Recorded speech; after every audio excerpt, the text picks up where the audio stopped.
नोएडा में ठगी करने वाले गिरोह का खुलासा किया गया है। दरअसल नौकरी दिलवाने के नाम पर यह गिरोह ठगी किया करता था। भोले भाले लोगों को नौकरी दिलवाने के नाम पर ठगी को अंजाम दिया करता था। पुलिस ने 7 ठगों को गिरफ्तार किया है। यूट्यूब चैनल के माध्यम से नौकरी लगवाने का एडवर्टीजमेंट ये लोग निकाला करते थे। इंटरव्यू के नाम पर 100 रुपए लेते थे ये ठग। सिक्योरिटी मनी और रजिस्ट्रेशन के नाम पर 2500 से 3000 रुपए वसूली किया जाता था। बड़े कंपनियों के फर्जी लेटर पैड पर नियुक्ति पत्र तैयार करके इनकी ओर से दिया जाता था। ये पूरी प्रक्रिया करने के बाद पूरा जो आंकड़ा सामने आ रहा है कि एक महीने में 150 से 200 लोगों को ये अपना शिकार बनाया करते थे।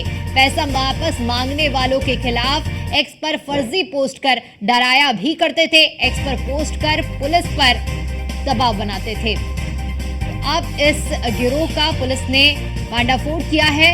भोले भाले लोगों के साथ ठगी को अंजाम दिया करते थे।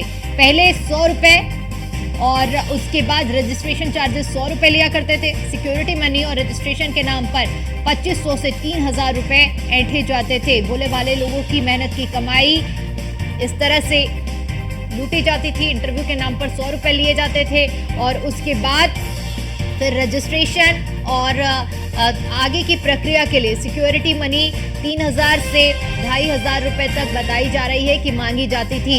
ये पूरा गिरोह सिंडिकेट जो चल रहा था ये यूट्यूब चैनल के माध्यम से चलाया करते थे।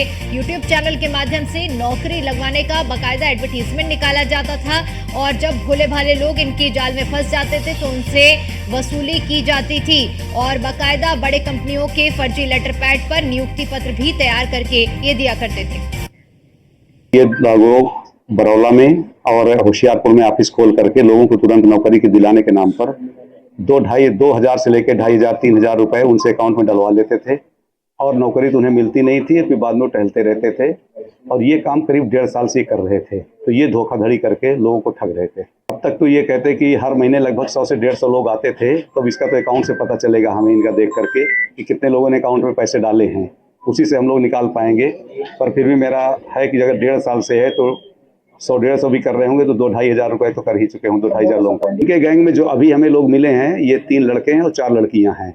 अभी हम इस बारे में और इन्वेस्टिगेशन कर रहे हैं कि और कौन लोग हैं जो इनको पीछे से कोई बैकअप दे रहा है या किस तरह को इनको फैसिलिटी दे।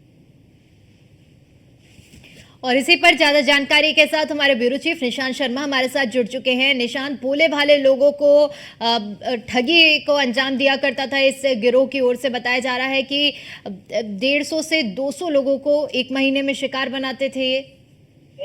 हाँ, देखिए जिस तरीके से देखा जाए जो लोगों को जरूरत होती थी, इन्होंने एक वेबसाइट बनाई थी, यूट्यूब चैनल बनाया था नोएडा दिल्ली जॉब के नाम से। जिस तरीके से देखा जाए कि लगातार एनसीआर और जो लोग जरूरतमंद होते थे नौकरी के, उनको कहीं ना कहीं ये झांसा दिया करते थे।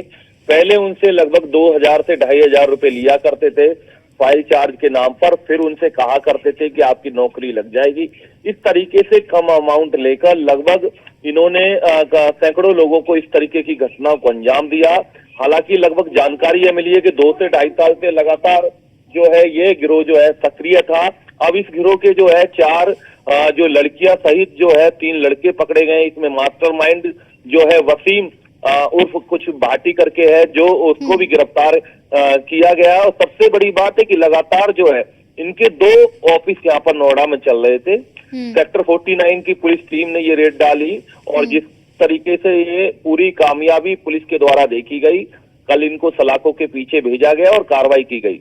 बिल्कुल निशांत, क्योंकि ये बेहद हैरान करने वाला मामला है। भोले भाले लोगों के साथ जिस तरह से ठगी की जाती थी, ऐसे में बताया ये भी जा रहा है कि जब इंसान समझ जाता था कि हम ट्रैप में फंस गए हैं तो उन्हें धमकाया भी जाता था सोशल मीडिया प्लेटफॉर्म के जरिए। देखिए सबसे बड़ी बात है कि इन्होंने अपने जो नौकरी.com के चैनल बना रखा था, उसके अलावा कुछ ट्विटर आईडी बना रखी थी। जो जानकारी ये मिली है कि 4 ट्विटर आईडी थी। अगर जो कोई व्यक्ति पैसा मांगने आता था तो इनके ऑफिस में जो लड़कियां रहती थी उनके नाम से ये उन पर छेड़छाड़ और कुछ अश्लील टिप्पणी करने का दबाव बनाकर उनको धमका दिया करते थे, जिससे वो दोबारा लौट कर नहीं आया करता था। वो कहीं ना कहीं इस तरीके के आरोप के बाद वो अपने 2 से 2,500 रुपए जो होते थे वो भूल जाया करता था। तो इस तरीके की जो कार्रवाई जो है अब पुलिस के द्वारा ये की गई है। पुलिस का दावा है कि जल्दी बड़ा खुलासा और भी किया जाएगा, ऐसे रैकेटों का जल्दी पर्दाफाश किया जाएगा। जी, बहुत शुक्रिया आपका हमारे साथ जुड़ने के लिए और जानकारी के लिए।